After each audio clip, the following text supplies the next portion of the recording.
Was that the plan from the very Yes, from the beginning? very What was, and who was really on top of this?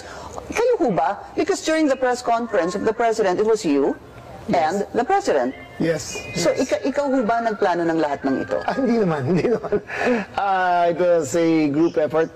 Secretary Chidoro was there, Secretary Anyo was there too, and the President and I.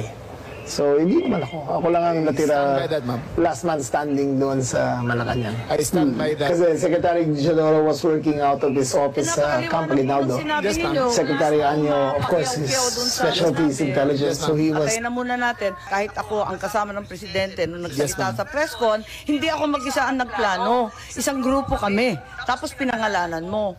No, ma'am. Eh sinabi ninyo eh. I state, ma'am, again, executive privilege, but ma'am, Walang executive privilege kasi binunyag na I ninyo sa must TV. state it very clear, as I stated very clear, that there was no mastermind. We were discussing mainly about what the president's statements were in Hong Kong, and it was based all on that statement, ma'am. Sinabi ninyo na hindi kayo mag-isa na nagplano, kundi isang There was no grupo. planning, ma'am. Pero yun ang sabi eh. I said, hindi ako nagplano.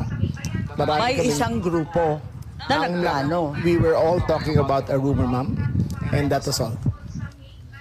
Rumor lang yun? Yes, ma'am. Group effort ang sabi mo eh. Ang tanong niya kung ikaw ang nagplano, tapos sabi mo, There was no hindi, planning, group ma'am. effort. There was no planning, ma'am.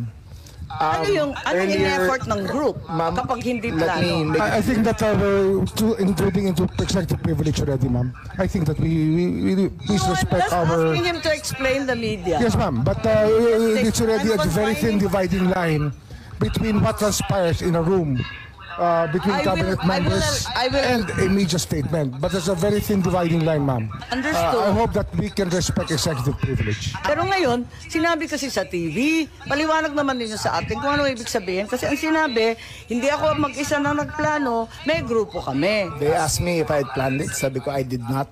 I did not plan it. I said we were there, and not to skirt, ma'am, executive privilege. It was mainly because of the statements of the former president in Hong Kong that he said, in his words, ma'am, in Hong Kong,